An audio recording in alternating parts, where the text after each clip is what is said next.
नमस्कार दोस्तों, मैं डॉक्टर विनीता पांडे एक बार फिर आपके सामने उपस्थित हूँ। आज हम बात कर रहे हैं कि केस स्टडी क्या होती है और केस स्टडी को किस प्रकार से बनाया जाता है। तो सबसे पहले तो हम ये जानेंगे कि केस स्टडी वास्तव में होती क्या है। तो केस स्टडी में हम किसी भी विद्यार्थी की जो समस्या होती है, किसी एक विद्यार्थी का जो है उसका पूरा हम अध्ययन करते हैं। और अगर हम देखें तो जैसे कुछ जो कोर्स होते हैं उनमें केस स्टडी का एक प्रारूप दिया होता है। आप डीएड में देख लीजिए, बीएड में देख लीजिए। तो केस स्टडी का जो प्रॉपर फॉर्मेट है उसके आधार पर मैं आपको बता रही हूँ कि किस प्रकार से हम केस स्टडी को बनाते हैं। अब जब हम सबसे पहले पेज पर आते हैं तो वहाँ पर होता है आपका मुख्य पृष्ठ। तो ये जो केस स्टडी होती है वो आपके 3 से 4 पेज में बनती है। या तो आप उसका प्रिंट आउट निकाल लीजिए और उसमें ही आप उसको फिल कर दीजिए। फ्रंट पेज जो बनेगा उसमें सबसे पहले आपका आता है शीर्षक, मुख्य पृष्ठ कहलाता है। शीर्षक में जैसे मान लीजिए आप किसी बच्चे की केस स्टडी बना रहे हैं, उसमें वो विद्यार्थी जो है वो स्कूल में बहुत अनुपस्थित रहता है। या मान लीजिए कोई बच्चा ऐसा है जो गणित विषय में कमज़ोर है, कोई बच्चा ऐसा है जो होमवर्क करके नहीं लाता है। तो इस तरह की बहुत सारी समस्याएं होती हैं हमारे सामने कि कोई बहुत धीमे लिखता है, कोई अच्छे से याद नहीं करके आता है, कोई होमवर्क करके नहीं लाता, कोई कक्षा में नहीं लिखता। तो इस प्रकार की किसी भी एक समस्या को हम ले लेते हैं। तो मुख्य पृष्ठ पर हम शीर्षक लिखेंगे कि मान लीजिए अगर हम अनुशासनहीनता पर ले रहे हैं कि विद्यार्थी की अनुशासनहीनता पर केस स्टडी। फिर आपका छात्राध्यापक का नाम आएगा, वहाँ उसका नाम आएगा जो विद्यार्थी इसको कर रहा है। लैबशाला में आप उस स्कूल का नाम लिखते हैं जिस स्कूल में आपने इंटर्नशिप या टीचिंग जा कर के की है। और लैबशाला के पता में अब वो जहाँ का भी एड्रेस होगा वो हमें देना होता है। फिर आपके स्थान पे कौन सा संकुल लगता है, जैसे मान लीजिए अगर हम अपने यहाँ की बात करें तो हमारे यहाँ नुनसर का संकुल लगता है, तो हम वहाँ पर लिखेंगे कि संकुल केंद्र नुनसर। फिर आपका जन शिक्षा केंद्र है तो जन शिक्षा केंद्र में भी आपका शासकीय उच्चतर माध्यमिक शाला आपका नुनसर आएगा। फिर विकास खंड की बात करते हैं तो यहाँ का पाटन आता है। जिला जबलपुर लगता है आपका, और जमा दिनांक में आप वो डेट डालेंगे जिस दिन आप वहाँ पर जा कर के फाइल को सबमिट करते हैं। तो इस तरह से ये चीज़ें हम मुख्य पृष्ठ आपका पहला फ्रंट पेज जो है वो बनता है। अब दूसरे पेज पर हम आते हैं जहाँ पर दिया होता है आपको कि विषय वस्तु क्या है। तो विषय वस्तु में आपको छात्र का, जिसको हम केस भी कहते हैं, उसका नाम देना है।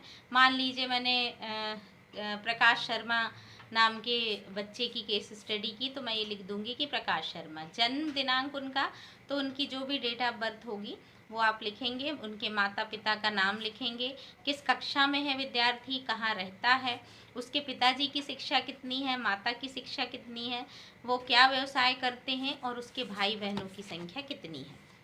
ये मुख्य बिंदु होते हैं। फिर सेकेंड पेज पर जब हम देखते हैं तब हम पाते हैं कि केस स्टडी का उद्देश्य व महत्व। तो वहाँ हमको ये देना होता है कि चूंकि विद्यार्थी कक्षा में अनुपस्थित रहता है या अनुशासनहीन है, गृह कार्य करके नहीं लाता, तो इसका गृह कार्य ना करने के कारणों का पता लगाना है। फिर है आपका केस स्टडी के चयन का कारण।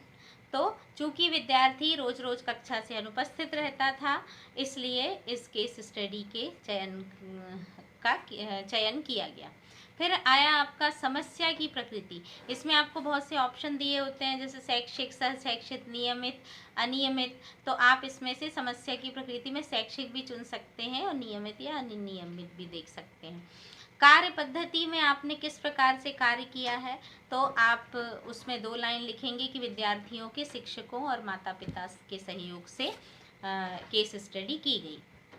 फिर आपका उपकरण में आपका किस प्रकार का उपकरण आपने यूज़ किया। तो बड़े विद्यार्थियों पे तो आप क्वेश्चनार दे सकते हैं, लेकिन जो छोटे विद्यार्थी होते हैं उनका आप इंटरव्यू लेते हैं, साक्षात्कार करते हैं या प्रश्न पूछते हैं। फिर तकनीकी के प्रकार में आप मौखिक लिखेंगे या प्रश्नोत्तर लिख सकते हैं। अब आता है आपका कि डाटा का विश्लेषण। तो डाटा के विश्लेषण में आपको ये देखना होता है कि विद्यार्थी कितने दिन में आया। मान लीजिए आपने 10 प्रश्न पूछे हैं, तो 10 को अगर हम 10 नंबर का एक प्रश्न रखते हैं तो टोटल 100 नंबर होते हैं, और उसमें से कितने प्रश्न जो हैं वो सेटिस्फाइड हैं, उनका उत्तर सही आता है, जिससे हमें कारण का पता लगता है, तो हम उसमें से उसको डिवाइड कर देते हैं, या हम सभी दिनों को जोड़ करके औसत निकाल देते हैं, या हम प्रतिशत का यूज़ करते हैं।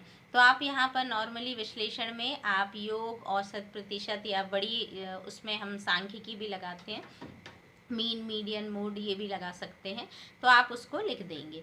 फिर परिणाम में हम ये लिखेंगे कि विद्यार्थी की केस स्टडी की गई, और उसमें हमने ये पाया कि विद्यार्थी अस्वस्थ रहने के कारण नियमित रूप से विद्यालय नहीं आ पाता था, या उसका मन नहीं लगता, उसके घर में आर्थिक परेशानी है, सामाजिक परेशानी, इस तरह की जो भी फैक्टर निकल के आएंगे वो हम लिखेंगे।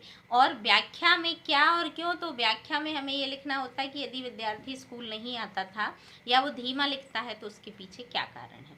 फिर कार्य योजना, प्लान ऑफ एक्शन में हमें ये बताना है कि विद्यार्थी को हम किस प्रकार की कार्य योजना दें और कार्य कराएं। फिर है निष्कर्ष के आधार और सुझावात्मक क्रियाएं। तो इसमें हम देखते हैं कि जो निष्कर्ष आए हमारे, कि विद्यार्थी रोज कक्षा से अनुपस्थित रहता था क्योंकि वो बीमार रहता था, शारीरिक रूप से अस्वस्थ है। अब उनके सुझावात्मक क्रियाओं में हम ये लिखेंगे कि उनके माता पिता और शिक्षकों को ये सलाह दी गई है कि वो विद्यार्थियों के भोजन पर और नियमित दिनचर्या पर विशेष रूप से ध्यान दें। फिर आता है आपका उपसंहार। उपसंहार में हमको एक प्रॉपर सामान्यीकरण की तरह 2 लाइन में या 3 लाइन में हमको ये लिखना है कि इस प्रकार की जो समस्याएं हैं वो प्रत्येक विद्यालय में पाई जाती हैं, और इनका निराकरण हम किस प्रकार से कर सकते हैं। फिर आता है आपका संप्राप्तियाँ, जिसका अर्थ होता है कि केस स्टडी के दौरान आपने प्राप्त संप्राप्तियाँ, मतलब आपको क्या क्या समस्याएं आई, आपको और क्या नई चीज़ें देखने को मिली। तो आप ये बता सकते हैं कि केस स्टडी के दौरान हमको बहुत से फैक्टर आए कि बच्चा जो है वो मध्याह्न भोजन के समय आ जाता था, या उसके घर में भोजन की क्या समस्या थी, या माता पिता पढ़े लिखे ना होने के कारण किस प्रकार से उनका जीवन यापन हो रहा था। इस प्रकार की जो भी समस्याएं आई हैं, और अच्छी और खराब दोनों चीज़ें हम उसमें मेंशन कर सकते हैं। फिर आपकी क्रियान्वयन, इसमें आपके अभ्यास के तरीके अन्य शिक्षकों के लिए। तो इसमें आप ये बताएंगे कि समस्त शिक्षकों को या छात्राध्यापकों को विद्यार्थियों की सभी समस्याओं को बैठ करके जानना चाहिए, और आपस में चर्चा करके उन समस्याओं को दूर करने का प्रयास करना चाहिए।